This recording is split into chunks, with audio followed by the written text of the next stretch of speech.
AWS 시큐리티 이제 네트워크 시큐리티 중에 이제 그 실제 IDS나 IPS 그리고 웹방화벽 사용자들이 실제 이제 VPC 내에 구축을 했을 때 구축하는 방식에 대해서 크게 두 가지 정도로 이해하시면 될 것 같아요. 실제 이 웹서버에 에이전트 방식으로 올려서 실제 트래픽을 이제 사용자로부터 트래픽이 이렇게 들어올 건데요. 실제 웹서버의 부하 분산을 통해서 부하 분산이 된 후에 웹서버 내에 이런 에이전트를 통해서 이런 보안 서비스들을 제공을 할 수 있는 에이전트가 설치가 될 수 있거든요. 그래서 이제 실제 트래픽을 여기서 한번 쳐다보고 여기서 이제 차단을 한다거나 탐지를 한다는 형태라고 이해하시면 될 것 같아요. 어떻게 보면 이제 별도의 인스턴스를 통해서 서비스를 하는 게 아니기 때문에 구성 관점에서는 훨씬 단순할 수 있겠죠.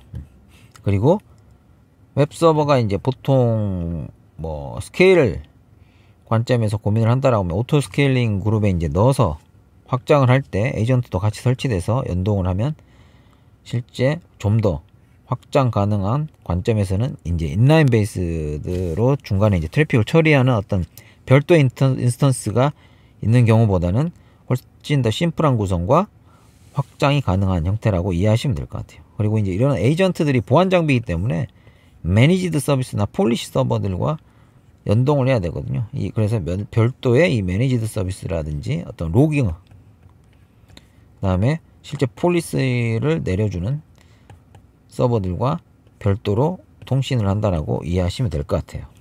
그래서 통합 관리가 가능한 형태. 그래서 뭐 이런 파트너사들이 있죠. AWS에서도 이제 트렌드 마이크로라든지 시만텍, 뭐 이런 체크포인트 같은 업체들의 솔루션들이 있다라고 이해하시면 될 것 같아요. 체크포인트가 에이전트 방식이 있는지 모르겠네요. 체크포인트 일반적으로 인라인 방식 형태의 게이트웨이 형태로 제공을 하는 게 많은데,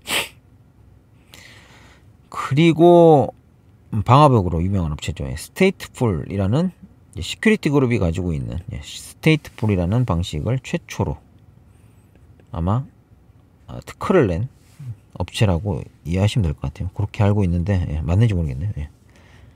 그리고 이제 인라인 방식은 티어가 나뉘어서 실제 웹서버들이 여기 밑단에 존재를 하고요.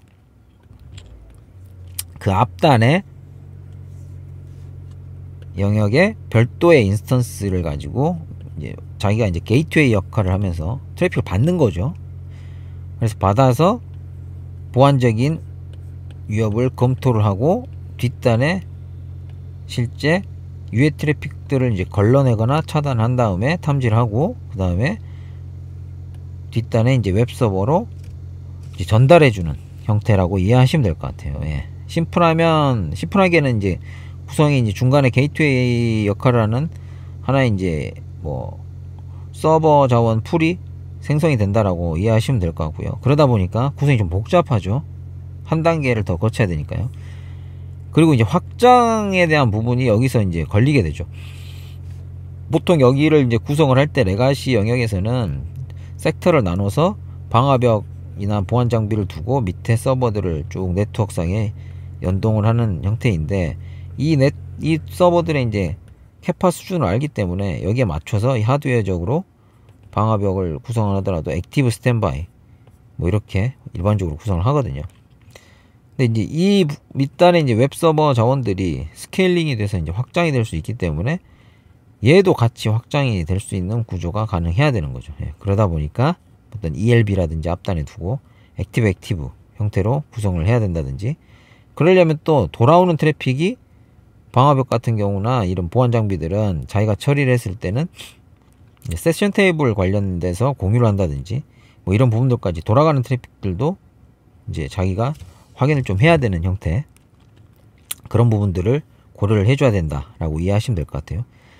이제 방화벽이나 뭐 보안 장비, IPS, 와프 같이 이제 프락시로 동작을 한다라고 하면 리버스 프락시 형태로 트래픽을 받아서 자기가 뭔가를 확인한 다음에 뒷단에 이제 넘겨줬는데 다른 장비로 응답을 해버리면 얘는 그런 기록이 없기 때문에 다시 돌려줄 수 없는 상태가 발생할 수도 있거든요. 예, 그러다 보니까 그런 부분들을 잘 고려해서 고민을 하셔야 되고요. 액티브 스탠바이로 구성을 할 수도 있어요. 평상시에 액티브만 타다가 이럴 때는 이제 리턴이 다 액티브 쪽으로만 몰리겠죠. 이제 그럴 때는 또 액티브 스탠바이 간에 헬스 체크하고 문제가 생겼을 때 서비스가 넘어가서 트래픽 이쪽으로 다시 전환이 될 수 있게끔 하는 방안도 고민을 해야 됩니다. 이 역시 어차피 별도의 이런 인스턴스들을 관리할 수 있는 이제 매니지먼트 서버라고 하죠. 보통 로깅이라든지 폴리시를 제공하는 서버존은 아마 별도로 있을 거고요. 예. 뭐 팔로알토라든지 소포스, 체크포인트 뭐 이런 애들이 이제 인라인 방식으로 또 서비스를 제공하는 파트너사, 마켓플레이스에서 서비스를 받을 수가 있습니다.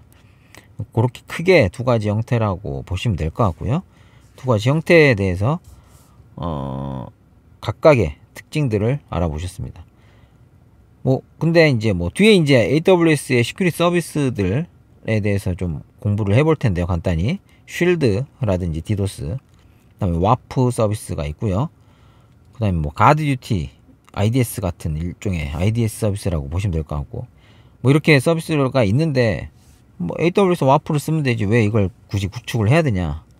근데 실제 이제 AWS에서 제공하는 서비스들 특징이 보안 서비스들 같은 경우는 기존의 이제 레가시 환경에서 뭐 특정 아예 보안에 이제 최적화된 뭐 제품군들을 가지고 어떤 보안적인 기능들을 적용을 해서 사용하고 있던 고객들 입장에서는 많이 이제 기능 제공이 안 되는 부분들이 좀 있어요.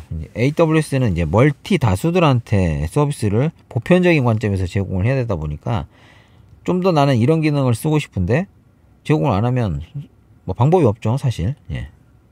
그럴 때는 이렇게 구축을 해서 그 회사가 가지고 있는 어떤 보안에 대한 어떤 거버넌스를 지킬 수밖에 없는 상황이 발생할 수도 있습니다. 그런 부분들 좀 이해하시면 될 것 같고요. 다음 시간부터는 이제 AWS가 가지고 있는 보안 서비스에 대해서 간단히 알아보도록 하겠습니다.